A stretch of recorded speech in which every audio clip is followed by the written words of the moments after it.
God, it was an unforgettable day. I can tell you that. By all accounts, it was a typical Saturday night dinner.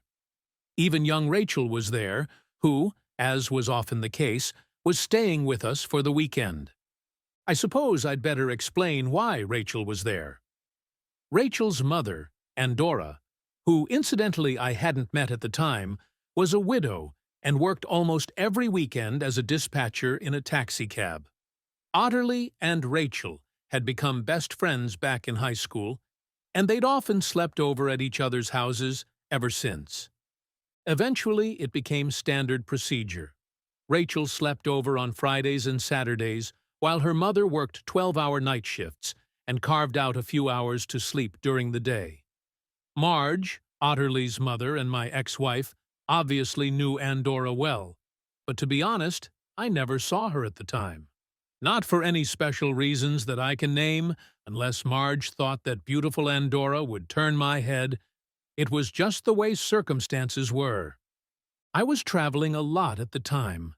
The company I was working for was young, and we were trying to grab a piece of a market that had been tightly packed with other suppliers for years. As it happened, Marge was constantly dropping off and picking up the kids. On Sundays, however, Rachel was often picked up from our house in any of the cabs that passed by. I think Rachel liked the cab drivers to spoil her with candy, ice cream, etc. However, Otterly didn't mind when they came to pick Rachel up. She usually got the same treats as they did. Where was I? Oh yes, that infamous Saturday night dinner. The four of us were sitting around the table eating. Marge had just served us sweets, and I think I had just returned to the table after putting away the main course dishes in the kitchen. Anyway, without thinking about the fact that there were two girls sitting with us, and without any prior warning or preparation, Marge suddenly announced, "Pete, I want a divorce. I'm leaving you." She then settles on her lover, as if she hadn't dropped the biggest brick she could think of on my head. Excuse me? I think that was the end of my reaction. When your wife of 10 years suddenly makes a statement like that in a conversation, your first reaction is to wonder if your ears have been deceived. I said I want a divorce. I found someone else, and I want to spend the rest of my life with him. What the hell am I supposed to say to a statement like that? Not forgetting, of course, that there were two impressionable 8-year-old girls sitting at the table with us, one of whom was our daughter, watching my every word and/or physical action. I believe that, under the circumstances, I displayed that day the exceptional self-control and patience of a saint. Upon reflection, I have always been proud of the self-control I displayed. I sat for a while, going over Marge's words in my mind, until I convinced myself that I wasn't crazy, that she had simply said she wanted me out of her life.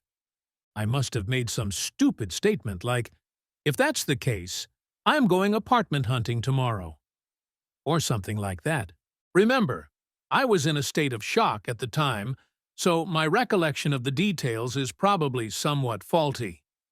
Anyway, I said something about going to move out of the house, but Marge retorted by saying, "No, you should keep the house. I don't need it, and you need it for Otterly." I stopped pretending to eat the rapidly melting ice cream on my plate and stared at Marjorie. "We're going on a trip around the world, and Otterly at her age can't afford to miss all her schoolwork," Marge added nonchalantly, not even raising her eyes from her plate. "You've got to be kidding me," I replied in a rather loud voice. Look, I held back my emotions, not for Marge's sake, but for the sake of the two impressionable girls sitting at the table with us. Upon reflection, Marge probably decided to make her statement during the meal, because she knew full well that I would hold back in the presence of children. "I want to see the world while I'm still young enough to enjoy it," Marjorie replied, completely unaware of the irony in her words. At this point, words failed me, and if it weren't for the seriousness of the situation, I might well have burst into laughter. You see, when Marge and I first met, I was very much into traveling. I grew up with the plan that when I got my engineering degree, I would travel the world for a few years before settling down. When Marge came into my life, I saw no need to change that plan. I envisioned Marge and I traveling to exotic places together. Marge, however, saw things a little differently. Yes, like me, she dreamed of seeing the world. The Grand Canyon, the Rocky Mountains, and the huge redwood trees that grow there. We even talked about places like Ayers Rock in Oz and the North Island of New Zealand with its boiling mud pools and stuff. My New Zealand buddy often told us about his ski trips to the South Island. It always sounded fun, at least a little more exotic than the Alps. But Marge had a slightly different plan of action than I did. I assumed we'd get married and leave as soon as we got our degrees, using the savings she and I had stashed away. I assumed we'd travel for a couple of years and then come back to the UK, settle down, and have kids. That was assuming we didn't find somewhere else we wanted to settle while we were traveling. Marge planned to have children first. Ironically, while I'm young enough to enjoy them, was exactly what she said. Irony or what? At the time, I thought I understood Marge's position. Her parents were already quite old when her mother gave birth to her, and she was always aware of that fact. Anyway, Marge's idea was that once the kids were out of the nest, we would travel the world together. Apparently, Marge had changed her mind. Perhaps taking care of Otterly wasn't as much fun as she thought it would be. I know the pregnancy and the birth itself was not to her liking. The idea of having 3 children was quickly dropped from the master plan as soon as Otterly was born, and was not discussed much with anyone as far as I know. I think that's when I almost broke down, but I couldn't laugh out loud, even though, in retrospect, I should have. I couldn't sit there and listen to Marge's ramblings any longer, or I'm sure I would have snapped and done something I regretted for a long time. I simply got up from the table and went out into the garden, where for some reason, perhaps out of habit, and because it was just a job that had to be done, I began to prune the roses. I don't know how long it was before I realized I had company. First, I noticed Rachel's hand. I think she started pruning the bush next to the one I was working on. Then I noticed Otterly working on the bush on the other side of me. Neither girl said a word to signal their arrival. "Watch out for thorns, girls! You're not wearing gardening gloves," I automatically warned. "We'll be careful, Daddy," Otterly replied. "What does your mom do?" I asked, as if offhandedly. I don't know why I asked my daughter that, but it was another automatic answer. "I think she's upstairs packing." Otterly answered calmly, as if it was a normal thing to do. Suddenly, I was so angry again that I couldn't keep trimming those damn roses. I was afraid that if I did, I would rip off the live flowers too. I stepped back and watched the girls. Really, I wanted to rush upstairs and kick Marjorie out. But not so much because she had suddenly announced that she was leaving me. Rather for the fact that she had effectively declared to our daughter that she didn't want Otterly to go with her. I couldn't understand how any mother, much less my wife, could do that to her child. "I'm sorry, Otterly," I said without further explanation. "Why, Daddy? It wasn't you who decided to leave us, but Mommy," my daughter replied, obviously understanding the meaning of my apology. Most of the kids at school are their dads who have left. I'd rather stay with a dad who loves me than a mom who... Otterly didn't finish the sentence, and I'm still wondering what she meant to say. I've always wondered, but I suppose I'll never know what I've missed over the years. Could Marjorie have somehow let Otterly know that she didn't love her? Marge always seemed to me to be a loving mother to Otterly. She also seemed to tenderly care for Rachel when she was in the house. But if I was blind enough not to notice that my wife had a gorgeous man stashed away somewhere, I had to wonder what else I was missing. But perhaps Marjorie Otterly's words were saying that her mother didn't love her just because she didn't take Otterly with her. Suddenly, I noticed that both girls were working on the same rose bush together. What's more, they were holding hands. One was pulling out dead rose heads, while the other was taking them from her and throwing them into a basket. Almost at the same moment I realized that I could hear Marjorie talking to someone, probably her new man, on the telephone in the bedroom. The windows were open because the day was warm. I couldn't hear what she was saying to him, but knowing that children often have much better hearing than adults, I figured the girls could probably handle it. "Ice cream," I announced loudly. "Come on, girls. Let's get ourselves the biggest ice cream we can find, huh?" I knew they had just had ice cream for dessert. My own melted as I put it on the plate, but it was the best idea my confused brain could come up with on such short notice. Both girls burst into joyous shouts and seemed to immediately forget about the roses and began to cheer each other up. I had never noticed them doing that before. I found myself walking to the car with an 8-year-old girl bouncing on either side of me, each holding onto one of my hands. To make the holiday even more special, I didn't take the girls to one of the local fast food places. Our town doesn't have a proper ice cream store. Instead, I went to one of the many restaurants in our town and ordered their ice cream sundaes to eat in the desert. I doubted any of the kids would be able to finish it all the way through. How wrong I was. It took them a while to get the hang of it, and that proved to be helpful to me. I began to get over the shock of Marjorie's sudden announcement and to come to terms with what Marge was doing to us, and evaluating what the immediate and long-term consequences would be. For some inexplicable reason, I found that I personally don't care that Marjorie is leaving. Yes, I will miss her, but all my love for this woman was instantly destroyed by her announcement and the way she did it in front of Otterly. But with her leaving, I had a big problem: childcare. I was sure I could look after Otterly, but I needed someone to drive her to and from school every day. I was sure my employers would help in any way they could, but our work hours are 9 to 5, and school hours are 9 to 3. And who the hell would look after Otterly during the vacations? Rachel? Well, I was sorry, but I had my own problems, and her mother had to deal with hers as best she could. I remember thinking that I would have to call her later and explain the situation. The only option that came to my mind was my sister. Carol lived pretty far away, but maybe she could somehow pick Otterly up from school in the afternoons, even if it meant a long drive for both of us. The only drawback I could see was Carol's kids. Maybe they were graduating at the same time as Otterly.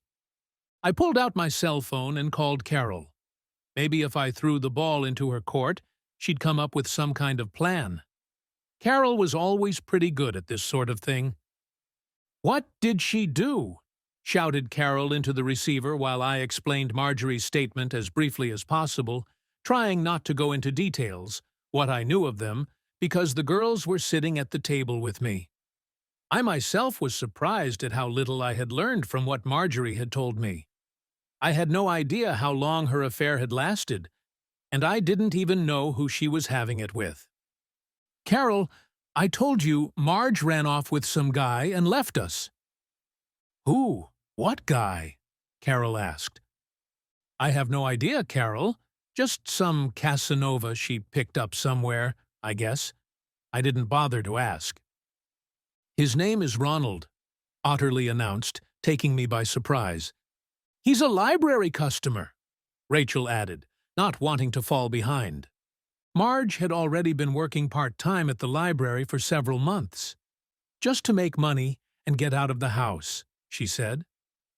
I stared at the two girls who were still sitting there nonchalantly, devouring their giant popsicles, while simultaneously repeating Carol's words.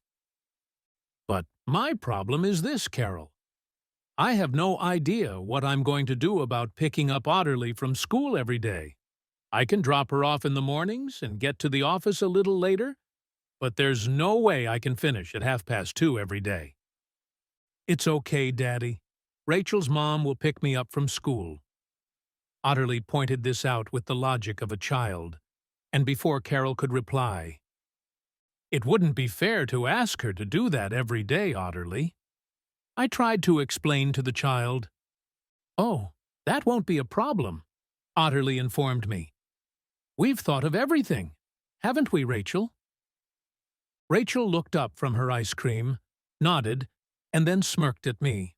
I realized for the first time that these two girls were quietly conspiring with each other. But where they found the time or opportunity that day, I had no idea. "Rachel will be staying at our house on Friday, Saturday, and Sunday," Otterly explained, "and I'll be staying with Rachel and her mom for the rest of the school nights. You can drive us to school on Mondays, and Rachel's mom will pick us up when she gets out of bed after lunch." Otterly threw me one of those childishly satisfied, easy and simple, problem-solved looks. I don't know what expression was on my face as I sat there in amazement. However, Carol must have overheard Otterly's words because she said, "I think it's a brilliant plan, Pete. Did you ask her?" "No, Carol. For some reason it didn't occur to me. I've never met Rachel's mother, and the idea never crossed my mind. Frankly, I have no idea if she would agree to it. It's too big a request." The cab driver has been asking my mom to work on Sundays for a while now. Rachel suddenly joined the conversation. Mom said that by working on Sundays in the cab, she would get more money than at the store. But she didn't want to impose on Otterly's mom by asking her to look after me. Reading between the lines of Rachel's words, I realized that her mother must be working part-time at the store during the week. God, this woman must be working around the clock, I thought to myself. I guess the kids solved your problem. What does Otterly's friend's mother look like? I have no idea. I've never met the woman, Carol. I had to be careful what I said, because I already knew that the two little innocent children sitting on the other side of the table were scrutinizing my every word. "Well, brother, I'd say you'd better get over there as soon as possible and have a chat with Rachel's mother and see what she thinks of the children's plan." Returning to the subject of Marjorie, Carol asked, "Has that bitch moved out of the house yet?" "I have no idea, Carol. The girls and I are at a restaurant in town right now. I took them out for ice cream before— Yeah, well, but I think she was packing up when we left." "I'd say you'd better get new door locks while you're in town. I'm sure you don't need the cow trying to come back. Call me later if you need anything tonight, Pete, or Frank and I can come over later if you want. But if we both come, we'll have to bring the kids with us." "Thanks, Carol, but I don't think that will be necessary. I think all the help I'm going to need this evening is sitting here with me right now." The two girls grinned at each other, then at me, and finally greeted each other again. I was to see them do this many times over the next few months. Only at the time I had no idea what the little fools were really up to. Another thing I hadn't noticed was that not only was Carol not surprised to learn that Marjorie was leaving me, but she wasn't particularly upset about it.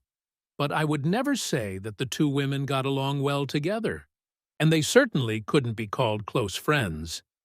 After we finished our ice cream, we walked back to the car. But I didn't go home. I had a delicate mission to accomplish first. I had to inform Rachel's mother that I would be the only adult in the house with the girls that evening, and assure her that she didn't mind. There are some pretty strange personalities these days, and as far as I knew, Rachel's mother had never caught my eye. I pulled up outside the cab office and, leaving the girls in the car, went inside to find Rachel's mother. "My name is Pete Thomas, and I'm looking for young Rachel's mother." I turned to the cab driver sitting behind the counter, who I thought vaguely remembered picking Rachel up from her home one Sunday afternoon. This may seem strange, but at the time I had no idea what Rachel's mother's name really was.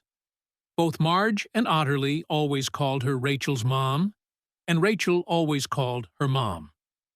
A few guys, obviously cab drivers on break, were sitting in old armchairs drinking tea or coffee. I felt like I was immediately the center of attention for all of them as soon as I mentioned Rachel. All attention was drawn to the television playing in the corner of the office, and conversations stopped abruptly at the sound of her name. She was in her private office right now and would be back soon. The guy behind the counter smiled at me and gestured to a door with a ladies only sign on it, which, however, some weirdo had taped a piece of paper that read, Office Andorra. I stood and waited, trying not to show that I noticed that everyone there was scrutinizing me. It seemed to take forever until the door finally opened and I got the surprise of a lifetime. I don't know how I expected to see Rachel's mother, but she sure didn't look like she actually was. Not that she was dressed to the highest standard. In fact, she was wearing just a pair of old jeans, very tight-fitting, and the same blue blouse that tightened her figure. But hell, she was one of those women who had the looks. An old bag would have suited her. Add to that flawless makeup, not too elaborate to emphasize her facial features, and not a single carelessly styled hairstyle. God, this woman looked like a runway model. She glided down the roads with the same grace, style, or whatever you want to call it, as they did. I realized why all these drivers were showing interest, asking me about her, and probably why they were all hanging around outside the cab office. "Andorra, there's a guy here to see you," the man behind the counter said. "Hey, Pete, is something wrong?" she asked, with a wide smile on her face, but perhaps with a slightly concerned tone in her voice. "Yeah. No. Well, maybe," I replied, nervously looking around at all the guys, who by then were pretending not to look or listen to us.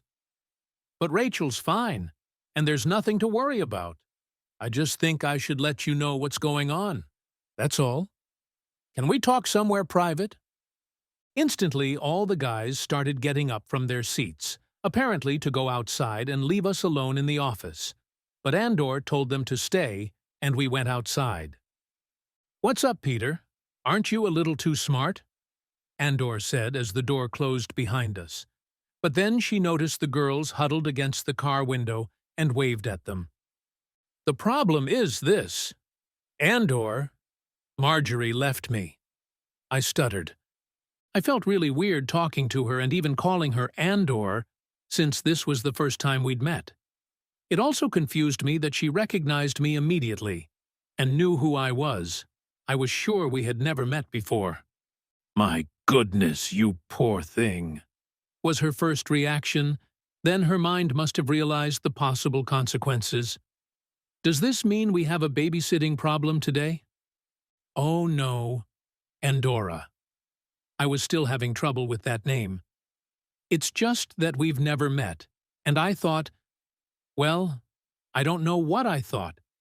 I think you should know that I'll be watching the kids by myself tonight. I just thought you should know, after all, we're complete strangers." "Not really, Peter. Rachel talks about you all the time. You may not realize it, but she treats you like a surrogate father. She even has a picture of you along with a picture of my husband next to her bed." My God, where did she get that from?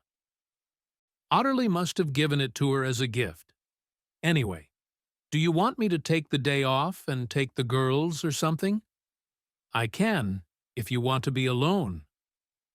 Oh God, no. No, I just thought it would be wise to let you know about the bill. If they hadn't come this afternoon, I'd be at a complete loss. I'm fine, looking after Rachel. I was just a little worried that you should know. I'm sure Rachel couldn't be in better hands, Peter. She reached out and took my hand, as if to emphasize it. I'll come get Rachel in the morning. No, you need to get some sleep. 5 hours, as usual, will be just fine. But maybe you can stop by and see me on your own, because we really need to discuss what's going to happen in the future. If you want, I can bring Rachel home? Oh, yes. The future? I hadn't thought of that, replied Andorra, and an even more concerned expression appeared on her face. The possible long-term consequences of Marjorie leaving me must have suddenly crossed her mind. Don't worry. I think we can work something out. The girls are already full of ideas. I smiled at her as best I could. Andor looked a little relieved. Oh, yeah, but I'll take Rachel. I'm sure you'll have plenty of things you need to focus on. Thanks. Yeah, I guess I do, if only I could find them. I'll see you tomorrow night then. And please don't worry about Rachel. She's a wonderful girl. Aren't they both? Andor commented as we walked to the car, where she had a word with the girls, kissing them goodnight and telling them to behave themselves. When we pulled up to the house, there was an unfamiliar car in the driveway. Marjorie got out of it and stopped when I pulled up to the curb. Where have you been? I've been waiting here for you for hours, she demanded, after which she curtly announced that she was on her way out. Honestly, even after the bombshell she'd dropped on me earlier, I couldn't relate her behavior and speech to the woman I'd been married to for so long. If this is who I think it is, I suggest you tell that bastard to get his car out of my driveway before I move it for him. I responded just as sharply. I was actually very close to the target, and I was extremely annoyed that Marjorie hadn't missed this guy when we got back. What a way to rub my nose in it, I thought. In retrospect, I think I had impeccable control of my emotions that day. Of course, mostly because the kids were around. But it seemed to me that Marjorie was trying to get me to confess. Perhaps she could use that as some sort of justification for her actions, if no one else would. Marjorie made a gesture with her hand, and the Jaguar started up with a roar, then pulled out of the driveway and parked across the street. Ignoring the fact that Marjorie was standing next to the car, I put the car in reverse and swung across the street to reverse into the spot where the Jag was parked. Marjorie complained that I almost hit her as I got out of the car. Oh, you're still here. I thought you left. I lied and walked toward the front door. But then I stopped and turned around to look at her. Aren't you taking this? I demanded, gesturing to the little Nissan that Marjorie usually drove. It suddenly occurred to me that the Jaguar was stuffed to the brim with Marjorie's stuff, while the Nissan was empty. I don't see the point. Better sell it. We're flying out of the country on Wednesday, she replied. Where? Where do I send my divorce papers? Thought I. But Marge beat me to it. Ronnie's attorney's address is on the kitchen table. He'll know where to contact us, she replied curtly, then turned to speak to Otterly, who, along with Rachel, had by then also gotten out of the car. I'm afraid I didn't wait to see what they had to say to each other, and my daughter and I have never discussed the subject since.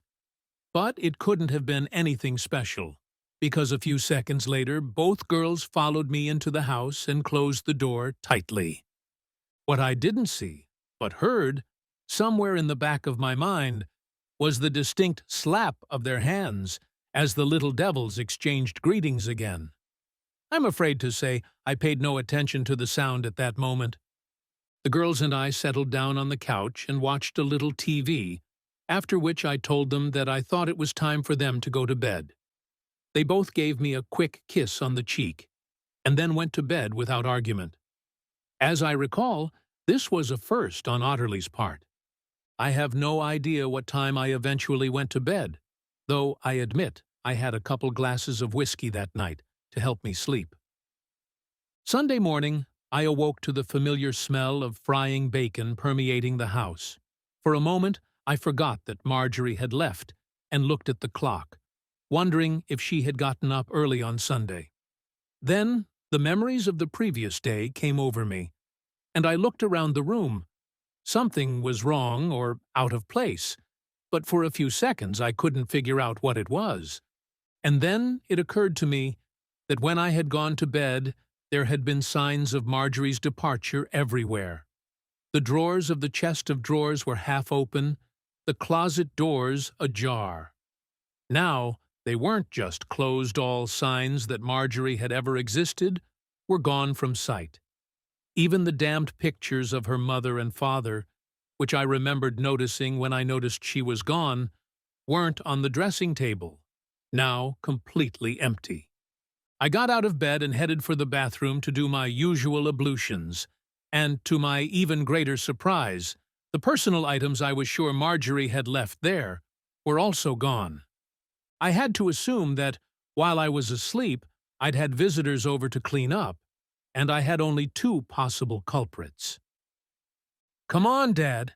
Is breakfast getting cold?" I heard Otterly call out to me from the stairs as I came out of my bedroom. Waiting for me in the kitchen were both 8-year-olds who insisted I sit down while they served them. I was served French fries with a glass of fresh orange juice and a cup of coffee, and served as if I were having breakfast in an expensive hotel.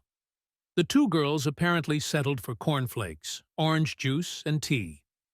I made the requisite enthusiastic remarks about the fine breakfast and the skill of the chefs, and was rewarded with broad smiles on the faces of both girls. Carol, her husband Frank, and their children arrived before we had finished our meal. Their arrival disturbed the charm and tranquility a little. But it was obvious that their arrival had been anticipated, or the girls had grossly overestimated my coffee consumption. Because Otterly and Rachel quickly set Carol and Frank's coffee mugs on the floor. It took me some coaxing to convince the two girls to leave the dishwashing to me and go play with Carol's kids. Carol took care of the dishes while Frank and I sat and drank coffee and watched, telling them in detail about the day before. My sister and her husband told me they would do everything they could to help. Frank gave me the name and details of the attorney who represented his sister in the divorce. She turned out to be a good choice. Carol made dinner for everyone from what she found in the freezer and refrigerator. I think I spent most of the day tending to my roses when I wasn't talking to Carol and Frank. One thing I did remember that day, however, was that after dinner, Rachel and Otterly helped me do a little work on the roses, and I also remember Rachel, either by coincidence or on purpose, quoting a line from the song, "It's Been a Good Year for the Roses." I'm sure she was too young to realize the parallels that could be drawn between the song and the events of the previous day. But I certainly did. I'll never know if I reacted in any way when Rachel said those words. But I do know that, whether consciously or not, Rachel has often repeated that phrase over the years. Both girls seem to love the song itself, and we hear them playing and/or singing it quite often, which is even weirder, especially if someone mentions Marjorie. The cab pulled up to the house around 4:30, and Andor got out of it. The girls let her into the house, and we got to know each other. Then Carol, Andor, and I went into the living room, and Frank kicked all the children out into the garden and kept them busy. Andor pitied me for what had happened, and before I could say anything, Carol informed Andor of the girls' plan to babysit. Andor confirmed that she had mentioned in passing to Rachel that she had been asked to work the Sunday night shift as a supervisor at the cab stand, and said that she would get more money that way than she would for the 4 morning hours at the local convenience store where she worked. Almost without further discussion or much change, it was decided to follow the plan the kids had outlined to me the night before, with some vague discussion that Carol would help with daycare for both girls, a couple days a week during school vacations, etc. Andor called the boss of the taxi company to check with him to see if she could pick up an extra shift. He was clearly over the moon and asked her to start work that evening. She looked at me for some reason for confirmation. I just smiled and nodded, so she agreed. But it didn't turn out to be that easy, because Rachel needed school clothes for the next day. So Carol drove Andor and Rachel home to pick them up, and Otterly insisted on going with her. As I carried Rachel's bag into the house from Carol and Frank's car, a thought struck me. "Andor, do you drive?" I asked. "Yes, but since Tony left, I can't afford to keep a car," she replied. "How do you like the little Micra as a get-around car?" I asked. Andor stopped and looked at Marjorie's car parked by the road. "I don't," she replied. "Why not? Since she doesn't need it. She told me to get rid of the damn thing." "You'll need it too, since you'll be racing Otterly to and from school every day." "Are you sure?" she asked. "Come on," I insisted. "Let's call the insurance company and put you on my policy as a driver. We'll put Marjorie on my policy too, and let the Roland rat deal with her insurance." "His name is Ronald, Dad," Otterly corrected me. "Who cares what his name is? He's a Roland rat to me," I replied, perhaps somewhat sharply. "He can't be Daddy. He's a Roland rat. Funny and cute." I was corrected.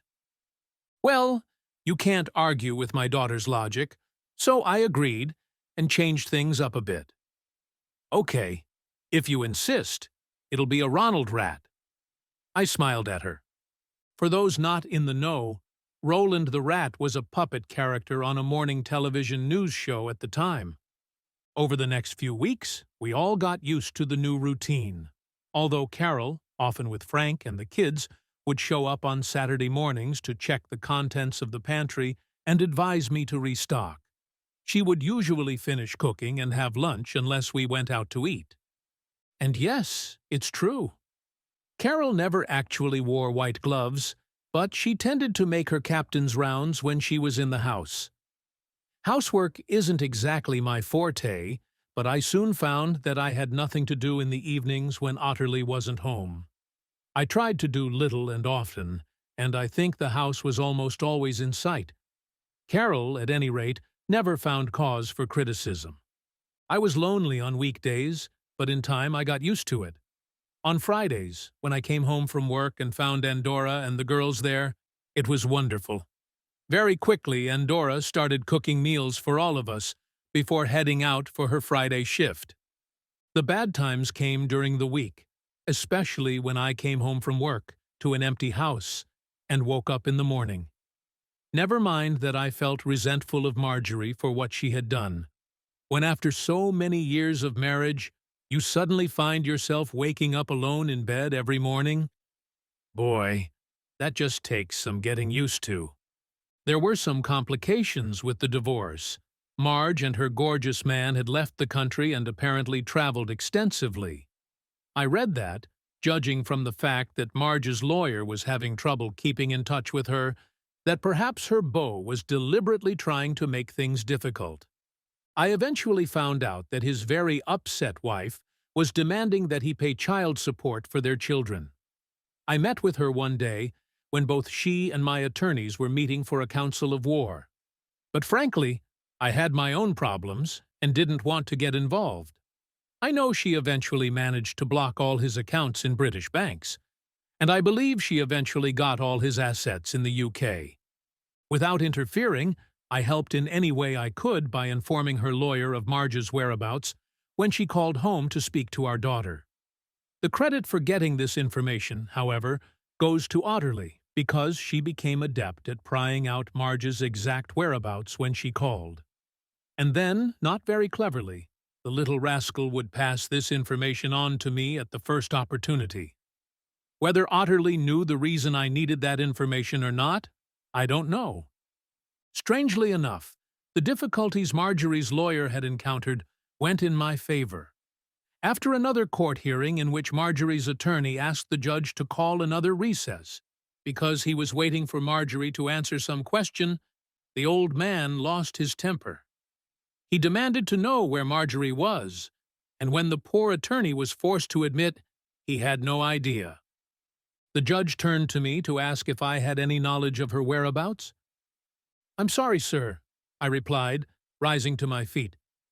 but I have not spoken or communicated directly with my wife since the day she decided to leave me and my daughter. I answered as best I could, glossing over the fact of Otterly's desertion, and formally, since there had been no word between Marjorie and me since her departure, telling the truth. I sort of forgot to mention that Marjorie called Otterly every 3 weeks or so. But that's not what the judge was asking me, is it? And you know how these assholes pressure you to answer their questions off the cuff? I don't know for sure, but I have to assume the old man was having a bad day or something. Or maybe the old prick was presiding over divorce proceedings with Marjorie's gorgeous man and lost his patience.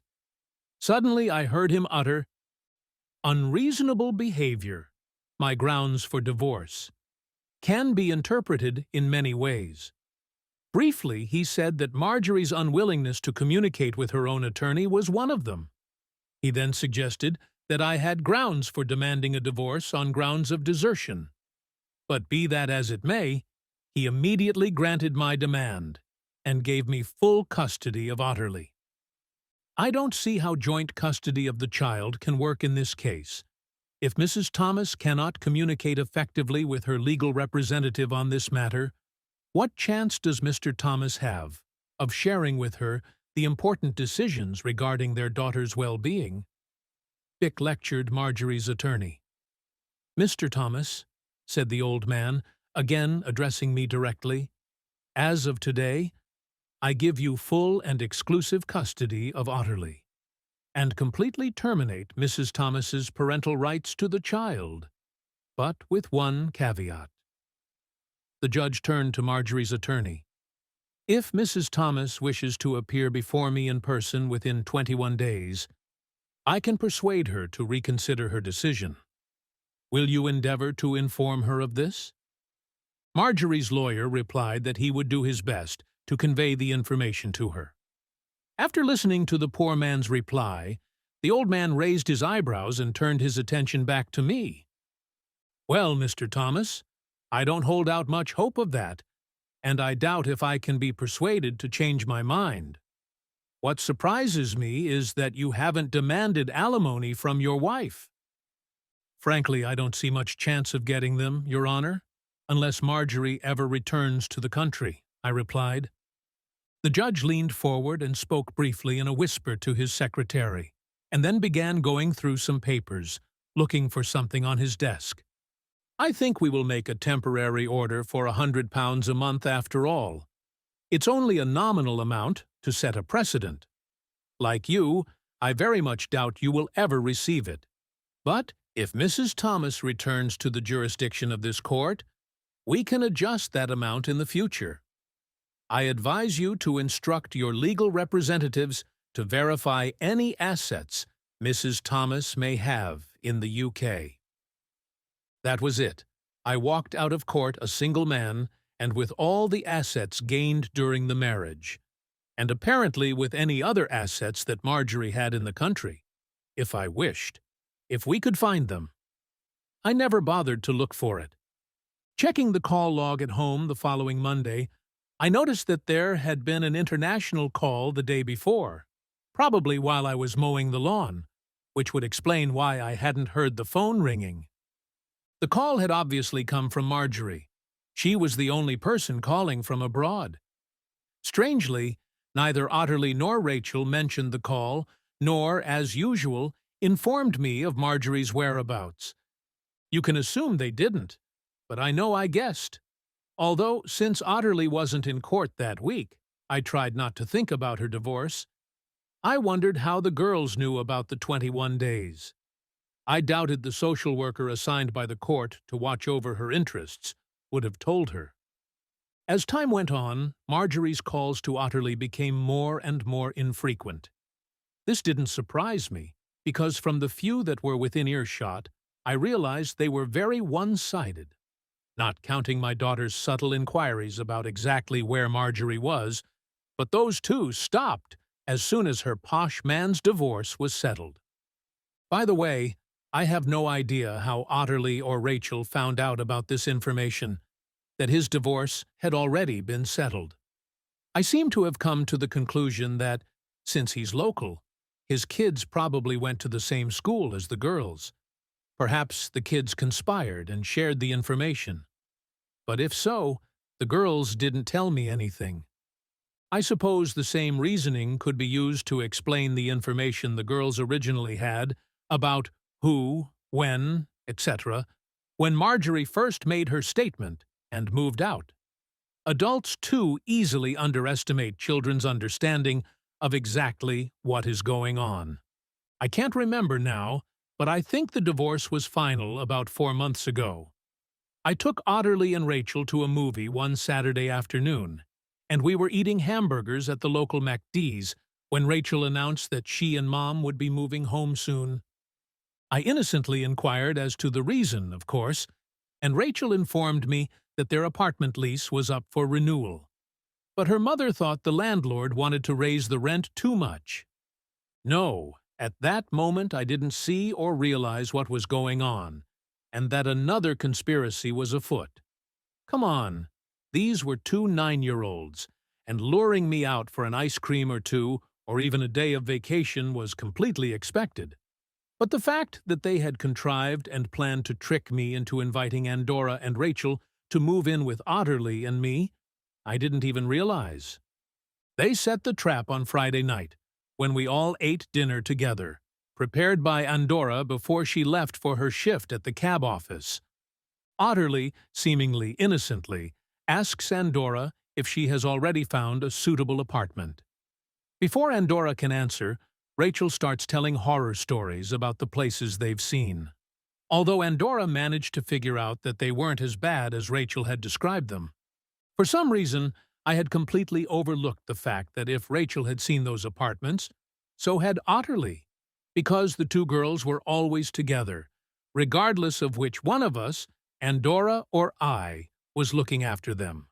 Then Otterly made a suggestion that, had I been a little more skeptical, I should have seen coming a mile away. "Yeah, Ad, we have a spare guest room upstairs," Otterly remarked. "Why don't Rachel and Aunt Andor move in with us? Rachel has her own bed in my room anyway, and it would save us from having to constantly move from house to house." Actually, I have to admit, Otterly's idea seemed like a good one to me. It would save him from having to drive around town and Andor from having to pay rent, among other things. I looked at Andor for a clue, but she avoided meeting my gaze. I found myself in an awkward situation. If I had refused the offer right away, Andor might well have taken offense. But on the other hand, Andor might not like the idea, and I might embarrass her if I put the ball in her hands. I decided the safest way out was to muddy the waters a bit. "Well, honey, you see, well, sometimes problems can arise when a man and a woman who aren't married live in the same house. You know, some people might get the wrong idea," I stammered. To my surprise, Andor chuckled. "Geez, Pete, you sound like a real prude." "No, Andor, I was just thinking about your reputation." "My reputation? You've got to be kidding me. You want to know the real reason we're being evicted from our apartment? It's because I disappear every week on Friday, Saturday, and Sunday nights. What's more, I used to get home in the mornings by cab, but now I drive a brand new car." "I don't understand. The Nissan isn't new." "Yes, next to my neighbor's cars. Some of them are sure I could only afford such a car if I had a certain night job." Andor sat and waited for me to digest what she had said, with an expression on her face. "You're kidding me," sighed I. "No, I'm not working. They wrote to my master. I told them all that I work at a cab company, and I even talked to some of them when they hailed a cab, but the rumors won't stop." "Oh my God, the sooner you get out of there, the better." "That's what I thought, but finding another decent apartment I could afford isn't as easy as it seems." "What about the Otterly idea, since there's plenty of room there?" "Are you sure? There was no enthusiasm in your words." "Yes, I've no doubt about it. Without the girls, the place looks like a morgue, and besides, You're not half as bad a cook as I am. Should I take that as a compliment? As for my cooking, yes. The room is over there if you want it, Andor. Judging by the faces of those two, they can't wait. I gestured at the two grinning faces of the children. We'll have to discuss rent, Andor suggested. No, I don't think we'll have to. Housekeeping isn't among my favorite things to do, and I've already told you that you're a better cook than I am. Maybe you could become something of a house cook around here? Pete, I'd do it anyway, but I'd have to pay you something, at least for heating, electricity, and housekeeping tax, Andor insisted. Let's leave that for later. Right now, I have to ask you if you're sure you want to move here. If you're inviting us, then yes, we'd love to. Then let's assume the deal is done. When do you want to move in? Oh yeah, how about… Well, this apartment is furnished. Don't worry. Most of my stuff isn't worth worrying about. A lot of it can be thrown away. I sold all the good stuff years ago, right after Tony left, when I was short of money. What happened? I asked. But I knew from the look in Andora's eyes that she would tell me when the kids weren't around. I had been married to Marjorie long enough to recognize that expression. I was aware that Andora's husband had been killed in a traffic accident a few years ago, but I didn't know the details. A while later, when we went to walk Andor in the Nissan, I heard a distinct smacking sound behind me and turned around to see what it was, and found Otterly and Rachel standing there, looking at me with a butter-won't-melt-in-your-mouth look on their faces. The girls moved into the house the following week. Most of Andor's furniture was thrown out, but some things did make their way into the house.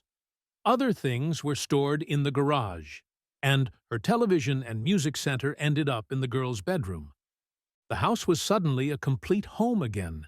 Even the guys at work remarked on my improved mood. They also noticed that I didn't drink with them as much after work, and I had a daughter. Well, 2 daughters I could bring home and read them bedtime stories every night, and my travels pretty much ended when Marge left. Not knowing how things were going to go, I had slowed down a little. My boss had relented and started sending other guys in my place. I, on the other hand, no longer agreed to go voluntarily if I could help it.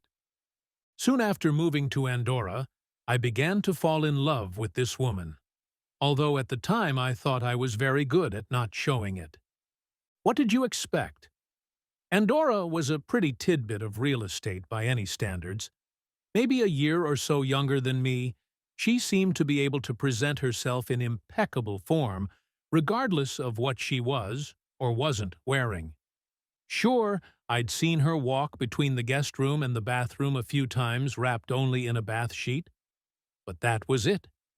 Andor had a killer sense of humor and never seemed to resent the girls, or me, no matter what the little pranksters got up to. She apparently paid no attention to my, idiosyncrasies. Look, I never claimed I wouldn't be a bloodthirsty angel if I lived with her. I was in love with Andor from the first time I laid eyes on her, so that's to be expected. I think Carol was the first to realize I was hooked. That Christmas, she and Frank had brought their family over for Boxing Day. Andor fussed over the dinner she was making. "Have you told her yet?" Carol asked, as we set the table together in the dining room. "Who and what did you tell?" I replied. "Of course, Andorra brother." "Sorry, kid. You lost me. What was I supposed to tell her?" "That you're in love with her, you fool," Carol announced. "In what? Don't be silly, Carol." "Come on, Pete. I read you like a book. You're even more in love with Andorra than Stephanie Mathers." Oh, I'd better explain about Stephanie Mathers. She was my first love when we were all in high school together.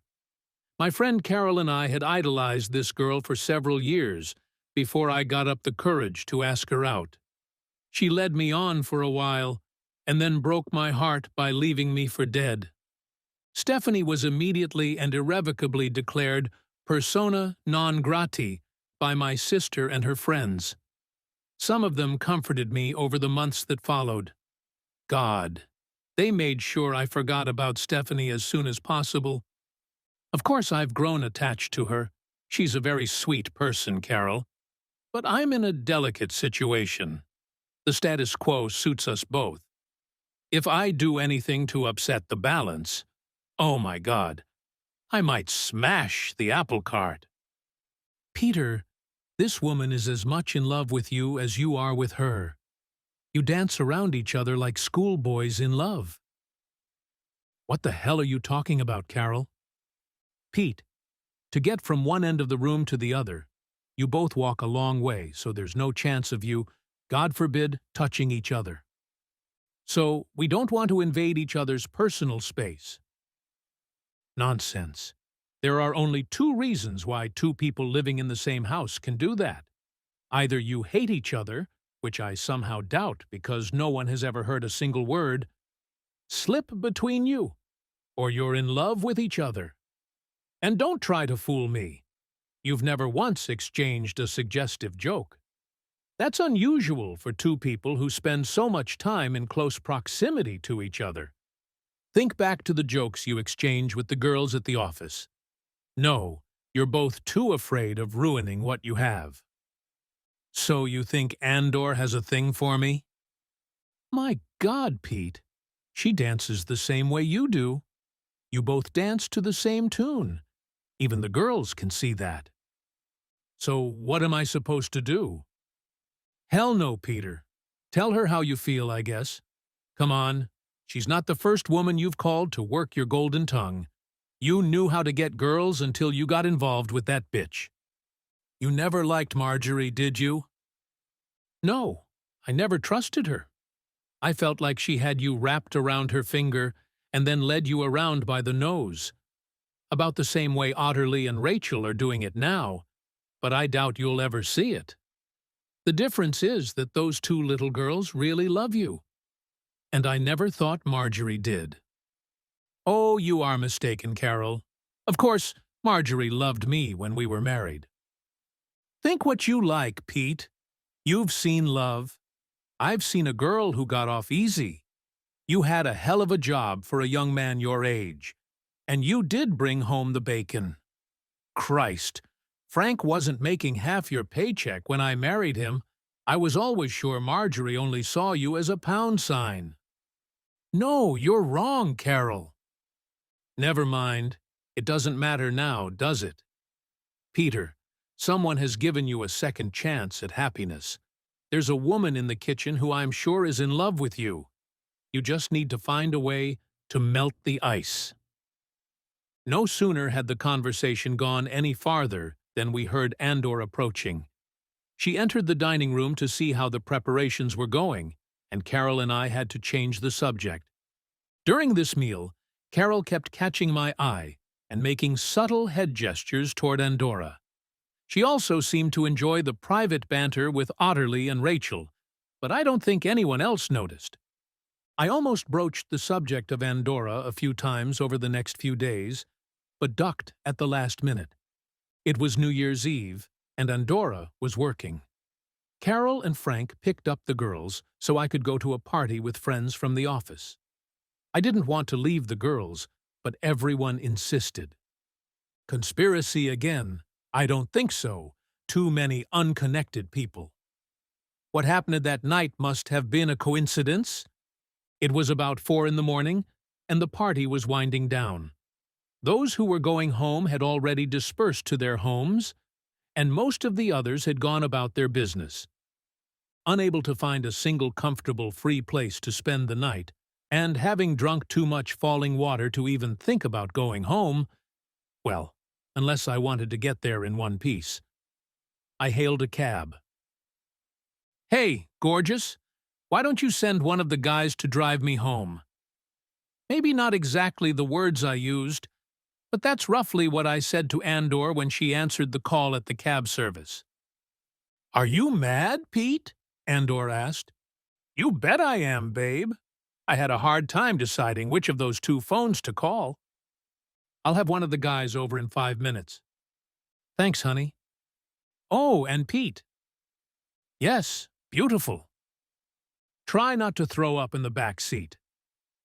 Have you ever seen me throw up when I'm pissed? I've never seen you drunk, Peter. I can't imagine what you'd do. Would you be surprised?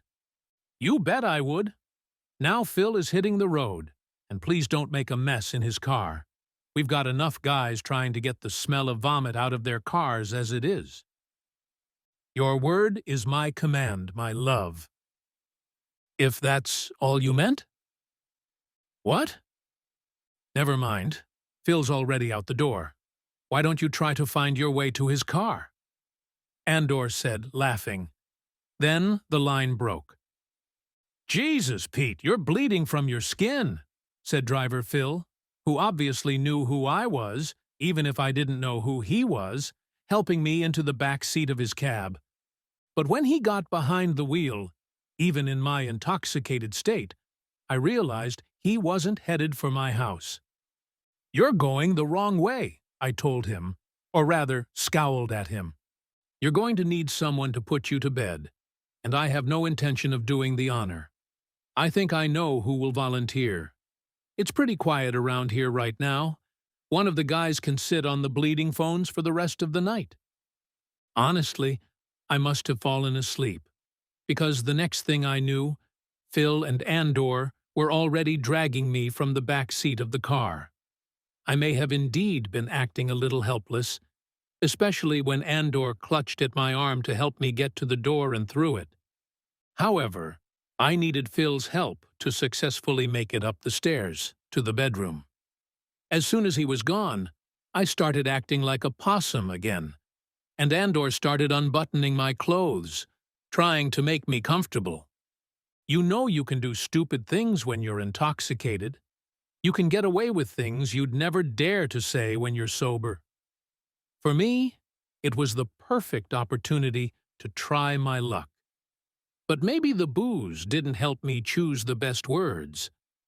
Suddenly, the perfect opportunity presented itself. Andor leaned over me, looking straight into my eyes from very close range. You know, you're one hell of an attractive little Andor, I muttered. And what does that mean? She asked. That you're good enough to eat, and I'm hungry. I muttered this inaudibly, probably with a drunken smirk on my face. Oh, yeah, really? Well, I suspect that if you ate something, you wouldn't be able to eat it for long. How much have you had to drink today? Not much. Jesus, Pete, you're as mean as a newt. Yeah, but if I drank a little more, I'd have the guts to tell you how much I love you. A broad smile appeared on Andor's face. I'll believe it when you tell me sober. Now get some sleep, and we'll see how bad your head is in the morning. Good night, Peter, she added, rising and leaving the room. No, you can't go, insisted I. I might get sick, and I might suffocate. Then where would I sleep? I grabbed Andora's arm as she stood up and gently pulled her to fall onto the bed beside me, but she made no attempt to get up. Nothing more was said, and eventually I apparently dozed off.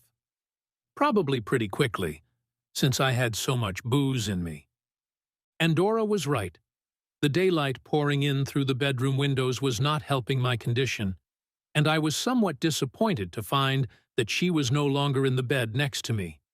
I wanted to lift my head from the pillow, but suddenly realized that was a bad idea. I must have groaned in pain. Here, drink this. I heard Andor's voice from behind me. What is it? I asked, shielding my eyes from the sunlight as I rolled over to look in her direction. Well, it can't be poison until you marry me, right? I need to make sure I can ensure your life before I blow you off. How do you know I won't flip the table over and nail you first? I replied.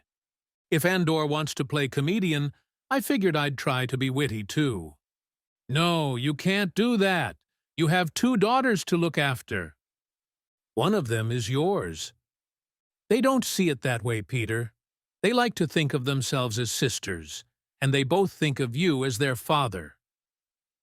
Do you? I guess I'm considered Otterly's mother now, too. Haven't you noticed that Aunt Andor has stopped being a mom lately? She's called me Mom several times in the last week. Yeah? I hadn't noticed. I know. And you didn't pay much attention when Rachel started calling you Daddy a few weeks ago. Oh, I'm not very observant, am I? She actually called me her dad? Daddy to be exact, Peter. She's been calling you Daddy for about a month now. Even Carol and Frank have noticed it. Oh, and you discussed it with Carol at Boxing Day? I discussed a lot of things with Carol at Boxing Day, Peter. Ah, that explains it then. What? Why, she's already planning her wedding outfit, I replied with as much of a smile as possible, considering I had that little guy with Thor's hammer running around in my head. Andor sat up and looked at me, still holding the potion she had prepared for me in her hand. So? I asked, after she obviously hadn't answered in ages. Andor sat with a confused look on her face. I expected her to ask a question in response to my remark, but it didn't turn out the way I had hoped. So, she replied. So are you going to marry me, or not? You didn't ask me to. I know I'm a coward. I was trying to get an answer out of you before I asked. It's much better not to look like a prize plum when I get rejected. Well, we'll see. I guess you won't look like a fruitcake if you ask. But, Andor replied, but what? I have a confession to make to you before you commit to it. That sounds serious. Should I be worried? No, but it is. I'm not a widow, Peter. Tony's not dead. In fact, legally speaking, I was never married to him. Or rather, I was married, but I wasn't. I think I'm losing something in translation, Andor.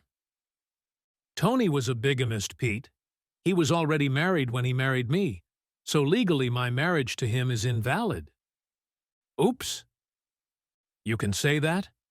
Tony actually married 3 of us at different times, and he fled the country during the trial. That's why I told Rachel he's dead. If he's ever found, he'll be in jail for years. Not that I think they'll do that. The bastards have probably already tricked some other stupid cow into marrying him. So you're not a widow, and have never been married, I said. No, technically, I'm an unmarried mom. It's just a lot less complicated to tell everyone I'm a widow. In that case, would you do me the honor of... I never waited for the question to continue, and Andor never waited for an answer. I'm not even sure where the damn drink she brought me went, but we spent the next hour or so rolling around on the bed and the floor, like a couple of teenagers, my headache almost forgotten. No, it wasn't. We just kissed and hugged and whispered silly, affectionate words to each other. It was fun, although my head still hurt. With a head like that, I could hardly perform. By the time Frank brought the girls home, it was about 3 in the afternoon. Andor and I were sitting in the kitchen, making plans and thinking about how to break the news to the girls. But we didn't have to tell them anything. The little rascals seemed to get it right away. Maybe because Andor was almost sitting on my lap when they came through the door. Either way, they stopped where they were, looked at us for a few seconds, then greeted each other again, and then went around the table and hugged us both. I think we both thought we had flashing neon signs on our heads when Frank, entering the kitchen, did a quick double take and simply said, "Congratulations. When?" Which Andor and I translated as, "What date have we set for the wedding?" This prompted further discussion, which involved Carol, whom Frank had called. Eventually, a date was set, rather arbitrarily, mid-February. Andor and I wanted a rather modest celebration, while our girls wanted something more extravagant. I think we settled on something in between. We decided to have the wedding itself in a registry office, and afterwards to have a rather lavish but small reception. Neither Andorra nor I had many living relatives. The registry office was chosen because, well, I didn't have to read the announcements and worry about entries in the parish newspaper. Announcements like "Maiden of this parish" and "In the presence of her daughter" might have confused some people. Andor was to be a widow. After Frank went home, Andor had the delicate task of giving her application to the supervisor at the cab company. My wife wouldn't work the night shift for anything in the world, for reasons too numerous to mention. And personal pride or distrust are not part of the equation. It's more of a personal preference. It pissed me off to sleep, or rather, not sleep, alone. That night, Andor and I had another big decision to make when it came time to go to bed. In the end, we decided to separate into separate bedrooms until the wedding. We both realized that it would be hard for us to justify to the girls when they got older our stance on extramarital sex if they saw us sharing a room before the wedding. But that doesn't mean I didn't develop the habit of running home for lunch on most days as soon as the girls went back to school. Sure, I took a few long lunches, but no one in the office minded, most likely because of the further improvement in my overall mood. The following weekend, Andor worked her last shifts at the taxi company. It took several cabs on Sunday morning to take all the flowers and boxes of chocolates home. Then we had to limit the girls for a few weeks. It wasn't Sunday night in Andorra. Some of the drivers and their wives took us out for dinner and fun at a local pub. Cabs were in short supply in town that evening. The wedding came almost before we had time to think about it. It went very well, considering our girls were impeccable bridesmaids. I think Andorra and Carol spent more time making them look perfect than my bride did. But, as I think I've said before, Andor can look good in just about anything. Andor and I didn't have a honeymoon per se. We spent one night in the bridal suite at the luxury hotel where the reception was held. The girls went home for the night, with Frank and Carol's family. Our master plan was to get away with the girls for most of the school summer vacation that year. That first year, we spent 5 weeks traveling through Florida, the Caribbean, and Southern California. Not staying anywhere for more than a few days, we saw just about everything there was to see and experience in the allotted time. It was only a week or two after the wedding, and upon returning home from work in the evening, I immediately realized something wasn't right. The girls looked quite happy, but Andor was annoyed about something. It wasn't until the girls went to bed that she told me what was bothering her. "Does Rachel know that Tony isn't dead?" she informed me as soon as I went downstairs, tucked both girls in, and read each a chapter from their book. God, how did she know? I asked in surprise. I was sure we had never discussed the subject while the girls were in the house. I have no idea, although I've suspected something was wrong ever since we moved here. Remember those pictures by the girls' beds? Well, the beds in the girls' room stood parallel to each other.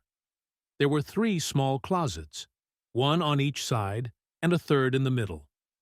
On the center one hung 2 pictures, of Andorra and me. On the outermost hung pictures of Marjorie and Tony, respectively. Andorra explained that lately she had found that the girls often put Marjorie and Tony's pictures in the drawers. It suddenly dawned on me that I hadn't seen either picture that evening. Finally, Andorra asked the girls why they were hiding the pictures. Rachel replied, "They don't need us. We don't want to look at their paintings." Further conversation proved to Andor that Rachel knew perfectly well that her father had not died in a traffic accident, but had run away, although she didn't seem to know why. Andorra, out of embarrassment, decided to leave Rachel in the dark. She didn't want to explain to the child that she was technically illegitimate. Although Andorra had been worried for some time about Rachel's reaction to the information that her father was at large, the child didn't seem to mind. Personally, I thought the information helped the girls feel closer to each other. Andor proved to be the perfect wife, even better than the perfect wife. She was an amazing mother to both of our girls. Not only was she great with the kids, but she was extremely patient with me when things got hectic in the office. Yes, no matter what Otterly claims, I have flaws, but Andor seems to overlook them, never once mentioning them. She has the most wonderful sense of humor and has devised many ways to cheer me up in the evening and tease me until the children go to bed, or we do. Sometimes my nights can be very exhausting. By early summer, the number of phone calls from Marjorie to Otterly had pretty much dropped to zero. I'm not surprised that Otterly changed course, went on the offensive, and became very persistent when Marjorie did call. I know she was mad at her mother, but both Andorra and I had to step in and reprimand Otterly for referring to Andorra as new mommy in her conversation with Marjorie. Otterly brushed that stunt off, and instead went on about how much fun we have as a family going out to visit, regularly referring to Daddy's wife and my sister Rachel. Andor and I had several discussions about Otterly's attitude toward Marjorie and how she talks to her on the phone. But in the end, we concluded that it would be impossible to make an endless list of words and phrases that Otterly is forbidden to use toward her. Otterly, with Rachel's connivance, is bound to come up with new ones, no matter what we forbid. We decided that Marjorie had made her own bed that day in the kitchen. Now she would have to get used to lying in the damn thing. No sooner had we returned from vacation than Otterly and Rachel started talking about Mom and Dad again. Andorra and I couldn't figure out what they were implying for a while, but then it came to us that they were asking if we were really their mom and dad, and I blame it on the internet. Suddenly, Andorra and I started finding printouts all over the house about the adoption process, with, we assumed, the intention of encouraging Andorra to adopt Otterly and me to adopt Rachel. The girls also researched the legal intricacies of changing Rachel's name to Thomas, and even printed out the appropriate forms. As for the idea of adoption, after some discussion, Andor and I decided that it should be either one or both. Rachel's father, although he had relinquished her and Andorra, still retained his legal rights to her.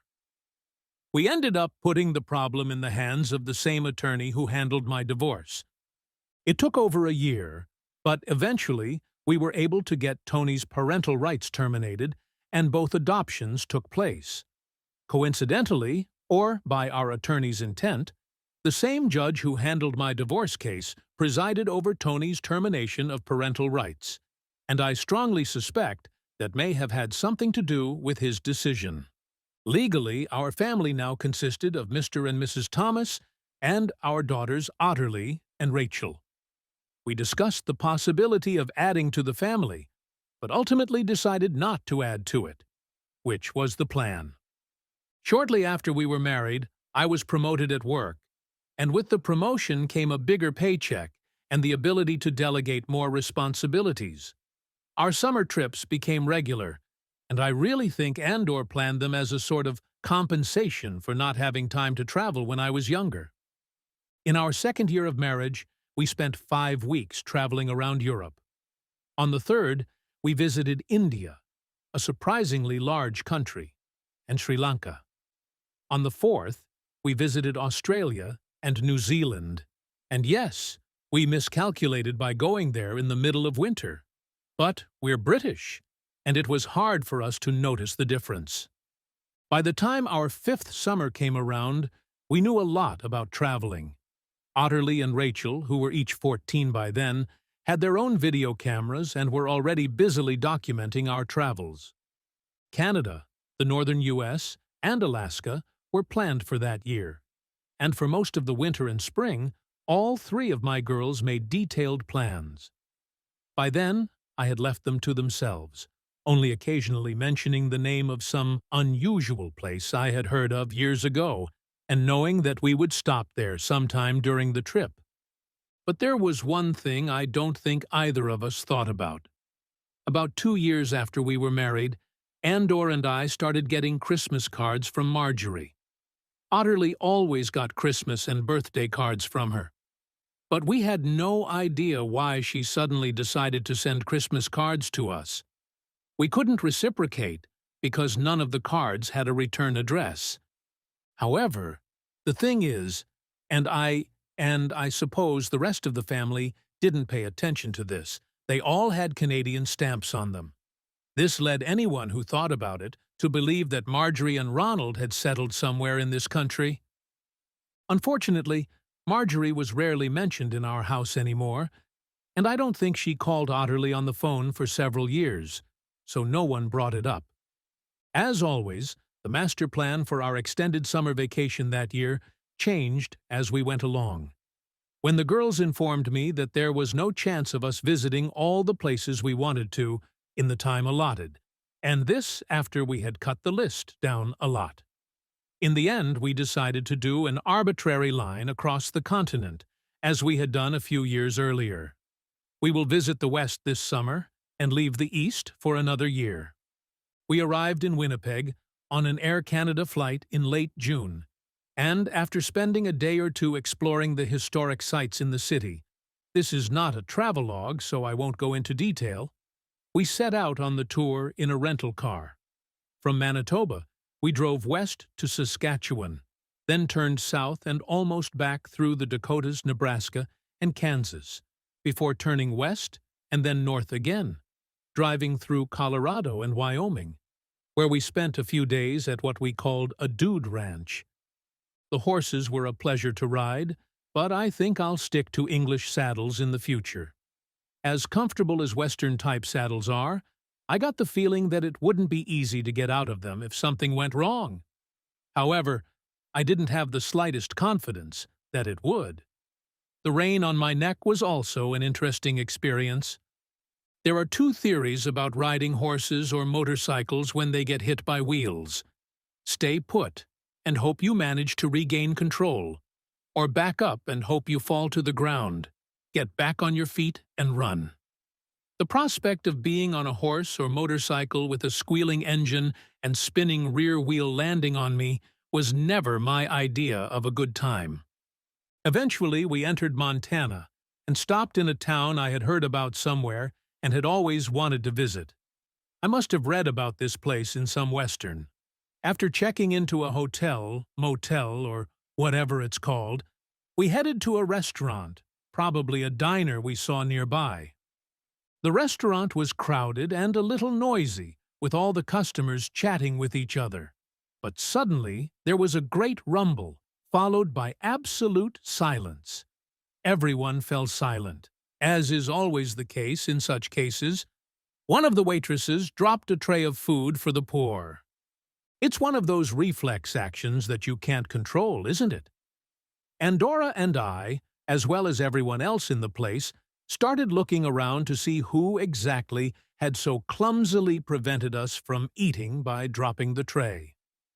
A rather rash act, because surely the culprit would have been embarrassed enough to make a fuss. He certainly didn't want to be stared at by all the passers-by in the place. I quickly found the culprit and, to my surprise, recognized her. What's more, it was obvious that she had noticed me too, and, upon reflection, I realized that it was probably recognition that had made her drop the damn tray. The poor woman stood there with her mouth open and her eyes widened, staring straight at me. I could tell from Andorra's reaction that she, too, recognized the woman. Anyway, both Andorra and I had to react by saying almost the same thing to our girls in unison. "Eat your dinner." Rachel beat Otterly. "You have nothing to worry about." Andor turned to Rachel, and I turned to Otterly. Although they were our girls now, we had both legally adopted each other's daughters. Even after 5 years, we were still inclined to punish our own child first. It didn't matter, though. Both kids were spinning in their seats, trying to get a glimpse of the perpetrator of the commotion. Recognizing the woman, Otterly turned around almost instantly, mouthed the words, "So be it," under her breath, and then went back to her food, as if nothing had happened. Rachel stared at her for another moment before the waitress turned and left the public area of the restaurant. Then she looked at me, smiled sweetly, then shifted her gaze to her mother, and went back to her food, just as Otterly had done. After the waitress left, many customers looked in our direction. Perhaps some were looking in our direction before the waitress left as well, but I didn't notice. Either way, they all realized that the incident was caused by my relatives and/or my presence. Andor and I and the girls tried to ignore the stares and continued our meal as best we could. I guess the grass wasn't as green as it looked. Andor whispered to me as we followed the two girls and ran to the car. "What do you mean?" replied I, perhaps a little more curtly than I intended. "I think it's safe to assume she's no longer with Ronaldo if she's working here." "Most likely, one of them cheated on the other. They say once you cheat, you'll always cheat," I replied. "But she didn't cheat on you. That stupid bitch just dumped you and Otterly. You're not trying to fool me that they didn't consummate their relationship before the divorce. Besides, in my opinion, abandoning your daughter is tantamount to cheating. You can be sure that either she couldn't keep her legs crossed or he couldn't keep them in his pants." "Does it matter?" "Not unless she's trying to cause trouble in the here and now. Otterly's messed up enough as it is. There's no need to give her more turmoil." "It's too late for her to try something like that, Pete. Besides, I think Otterly handled it a lot better than you did. After all, it was the girls who—" "Don't say that, Andor. I know exactly what those little girls did, and I'm glad we have a couple of little manipulators, though sometimes I have to wonder how far their manipulations go." "What do you mean?" "Nothing much, but it was obvious they were working a plan. Sometimes I wonder how far in advance they planned it all out. Don't worry. I couldn't be more pleased than I am right now. I just get curious sometimes."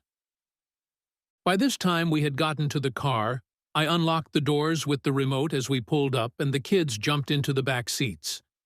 I opened the near front door and held it open for Andorra. But she didn't get in. Instead, she came over to me, wrapped her arms around my neck, and kissed me. The two little devils sitting in the back of the car murmured and shouted approvingly. This was followed by comments like, "Not in public," and "Could you two please wait until you get to your room?" One would think that these were rather disrespectful and inconsiderate comments coming from two 14-year-olds, but both of our daughters were very mature for their age. My goodness, how quickly they had to grow up. Andor had lost her husband when Rachel was 6 and had lived alone for many years. Otterly saw her mother walk out on us and, almost publicly, disowned her when she was 8. I assure you, I did not bear the event well, but my daughter, with Rachel's help, began to behave like a much more mature person. Very suddenly, Andor interrupted the kiss and pulled away slightly. "We have an audience," she whispered, peering over my shoulder. I looked back and saw Marjorie standing in the kitchen doorway watching us. "Do you think Otterly should?" Andor suggested. "Yeah, I don't think we have a choice," I replied. I was well aware that I would have to go back later to talk to Marjorie, or rather confront her, and that would likely lead to us arranging for Otterly to meet with her mother alone. Frankly, this was too good an opportunity to pass up. We'd deal with that side of things anyway. "Sturley." Andor, leaning against the car, spoke while I was still pondering. "Your mom's there. I think you should go visit her." "Should I?" Otterly replied. "She's your mother, Otterly. Now, please do what we ask you to do." Or years from now, when you're older, you'll regret missing this opportunity. Otterly shrugged and started to climb out of the car. I don't want to see her. Maybe Rachel can come with me. No, we're just here. We won't be out of your sight, Andor assured her. Stepping out of the car, Otterly, with noticeable reluctance and a few dejected glances back at us, made her way toward her mother, stopping 10 feet away from her. Marjorie apparently said something we couldn't hear, and took a step toward her, but Otterly immediately took a step back.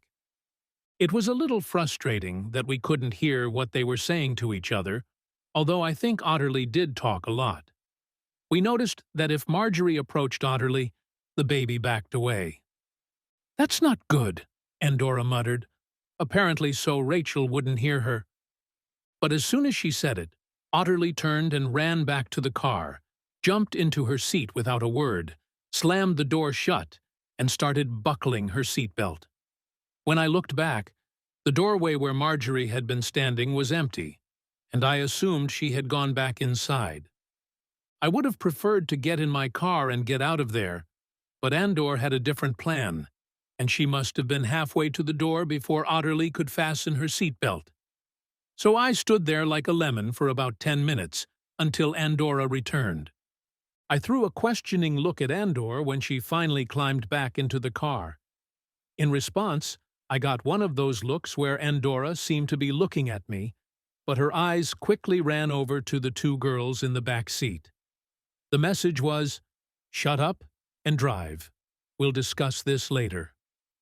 After lunch, we planned to walk the path along the river and see the waterfalls that the town was named after.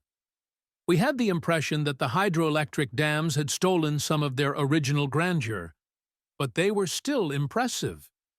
As is usually the case on these hikes, Andorra and I never overdo hikes if at all possible. Two girls had gotten ahead of us, and it allowed Andorra and I to talk. So, what did she say? He left. Dumped her 2 years ago when he hooked up with some waitress in this town. It's just as we suspected. But I wonder why she didn't go home to the UK. He left, leaving her with a motel bill. The motel was understaffed in the restaurant, so she figured she could stay and work off the bill. Apparently, she's sharing a room with another woman. Anyway, they both work in the restaurant during the day, and at night they deliver drinks at the bar behind the road. Sounds like fun. What else is she supposed to do, Pete? Have fun every night with some bar asshole, I suppose. No need to be nasty, Peter. Marjorie made a mistake, and now she seems to be paying for it. Anyway, you'll meet her when she finishes work at the restaurant at 6 o'clock. She only has a couple hours before she has to be on bar duty, so you can chat while I take the kids out for a snack. Andorra, what the hell am I supposed to tell her? You need to finish, Peter, no matter what you believe. You need to sit down and talk to her, and remember that she's Otterly's mother. Would you want her to remember that? Marjorie said the same thing, Peter. She regrets what she did, and I think she'd like to apologize to both Otterly and you. Unfortunately, I don't think Otterly is ready to accept that apology just yet. That was obvious from what happened at lunch. But in time, I'm sure she will. We'll just have to make sure we don't lose her again. Are you being magnanimous, considering what Tony did to you? Pete, is there any point in going through life with hate in your heart? What Tony did to me is worse than what Marjorie did to you, or even Otterly. You know, for a while, I hated him and the other women he tricked into marrying him. And then one day we were all sitting in the waiting room at the police station, and I realized we were all in the same boat. We'd all been tricked, and none of us were to blame. So we became friends. Tony, what's the point of wasting time cursing that bastard? If he ever shows up, I'll report him to the police as soon as I get the chance. But I'm not going to waste time and emotion on hating him. I have more important people to worry about. Andor pulled me to him and kissed my cheek. Besides, think about it. If Marjorie hadn't run off with that, what's his name, where would we be now? Good idea, Andor. I know it's my love. We better hurry up. It's 4 o'clock. I waited in the restaurant parking lot for Marjorie to come off duty. She came out with another very dark-haired woman who scrutinized me carefully before moving on. Marjorie looked nervous, not the confident woman I had last seen in the kitchen when she was laying down the law all those years ago. However, she still looked quite attractive. Hi, Peter. Thanks for coming. The bar is probably quiet at this time of day. Why don't we go in there and talk? I remained silent in response, but gestured for her to take the initiative. I followed Marjorie to a booth at the back of the bar. It was obvious that we were expected. I noticed the dark-haired woman sitting behind the bar talking to the bartender as we entered. I also noticed that all the booths next to ours were empty. The dark-haired woman walked behind us and placed 2 mugs of beer on the table, and then said something to Marjorie, I think in Spanish. Marjorie only nodded in response. I assumed she had picked up the language during her wanderings. You wanted to see me, Marjorie? I said, reminding her that I hadn't asked for this meeting. I just wanted to apologize, Peter, she whispered at last. Only now did I catch her words. No, you did me a big favor, I replied. Come on, I'm not cut out to be a bloodthirsty diplomat. Yes, Andor got the better end of the deal. I should have realized that she would latch onto you as soon as I left, she replied bitterly. It was the other way around, Marjorie, as soon as I laid eyes on Andorra. I am not quite sure how I meant to finish that sentence. Perhaps I thought that if I had met Andor before Marjorie left, I might have been the one to perform the act of walking. Perhaps I am passing off wishful thinking, but somehow I doubt I would have done so. I am the sort of person who is too bound by duty and other things to act so selfishly. Sometimes you wonder if it's a failure. What happened to Labour Boy, after all? I asked Marjorie. And where did that scoundrel get all his money? You know he left his wife and kids without a penny, so she seized all his bank accounts. Ronald's money? What a laugh. You mean everyone else's money. He was a crook, Peter. He's wanted everywhere. I wouldn't be surprised if that's why he eventually abandoned me. I helped him in some of his scams, and we had to leave Argentina quickly when my picture hit the local papers. I think he crossed the border into Canada when he found out the FBI showed up at the motel looking for him, coincidentally, with one of the waitresses from the diner. Ironically, I'm now doing the job of that bleeding waitress. Wasn't the FBI after you? No, pretty much, yes, but I made a deal with them. If I was willing to testify against Ronald when they got to him, they agreed not to throw the book at me. And in return, I got a slap on the wrist. 2 years probation for aiding a fugitive to escape or some other nonsense. Mind you, I'm stuck in the country until they find the creep, and I have to report to the authorities every week or so. But it's not too much of a hindrance, because Buster, the deputy sheriff I report to, is here or at the diner most of the time. Are you still in debt? I was up to my eyeballs in them. As a prune, I signed over almost everything, including Ronald's rental car, and that bitch drove off in it. I've paid off almost everything, but there's still a few $1,000s of debt left. No, Pete, I can't. Marjorie saw me pull out my checkbook. For once in your life, do as you're told, Marjorie. All right, I'll draw this up for £5,000. That's $10,000. It'll get you out of debt and give you something to lean on if you need it.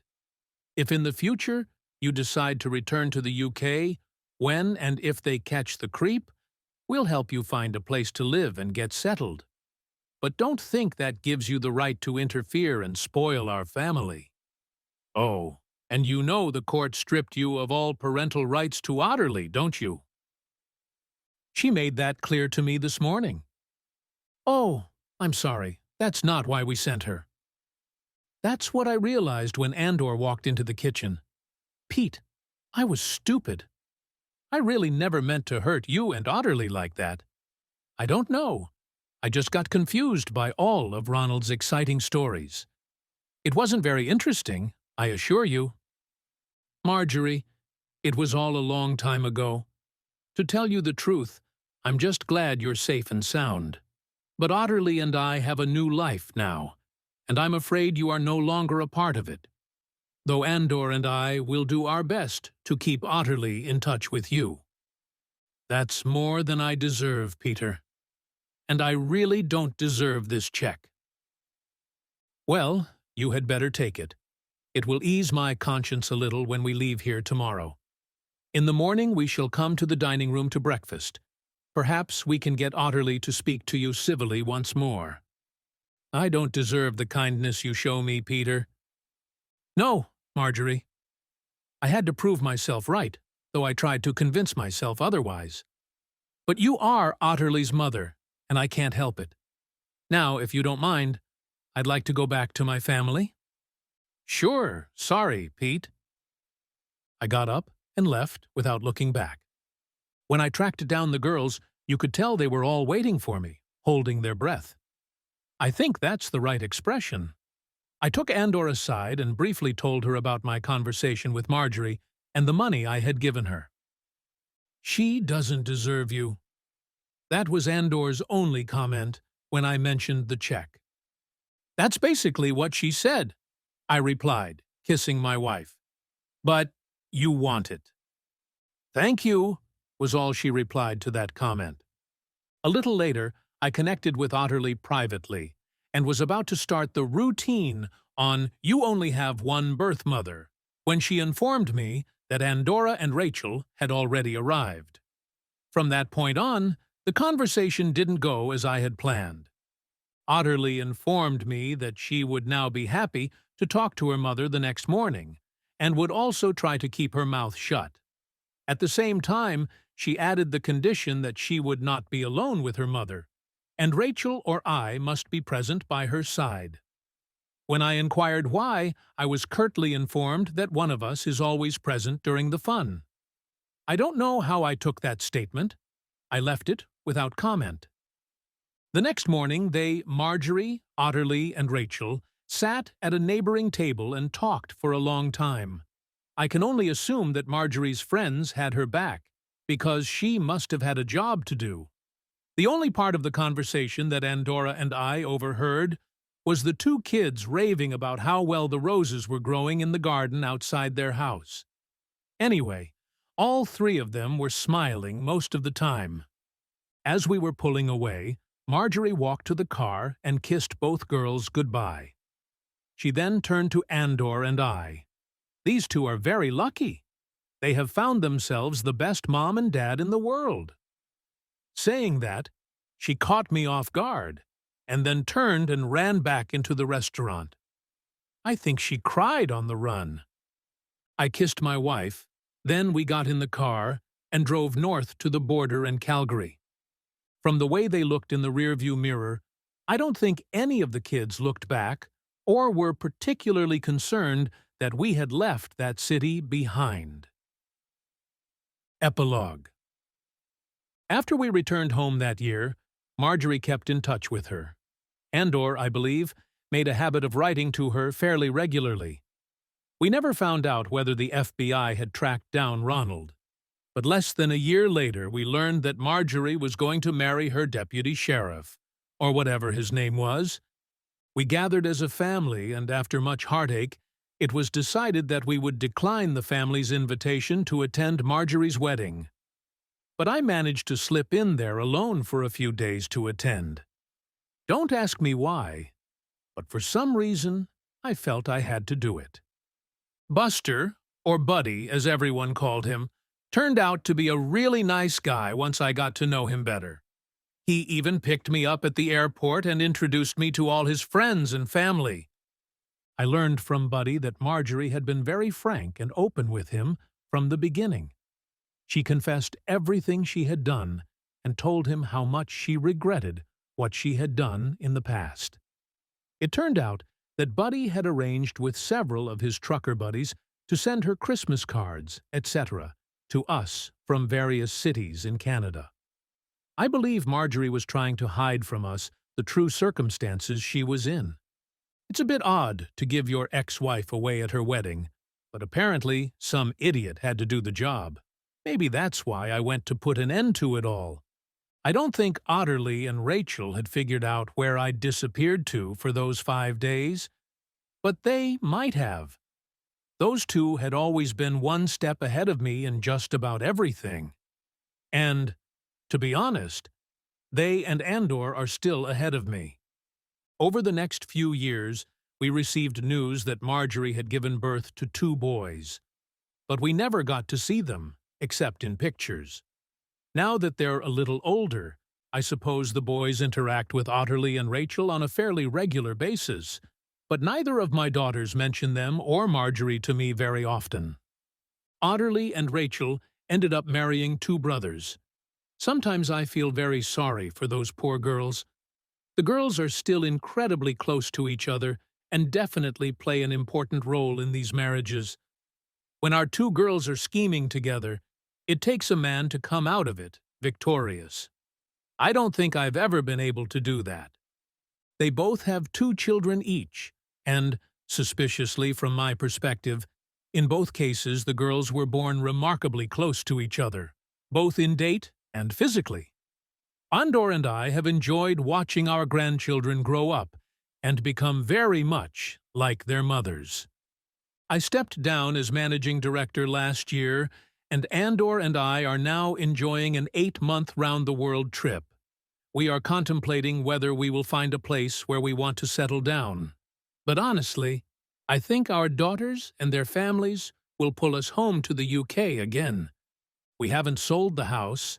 The girls wouldn't let us because of the roses. God knows how much time they spend there tending it all. But we get regular reports. Just this morning, while checking the mail, I got a picture of my garden from them entitled, "It's been a good year for roses." Life goes on. The end.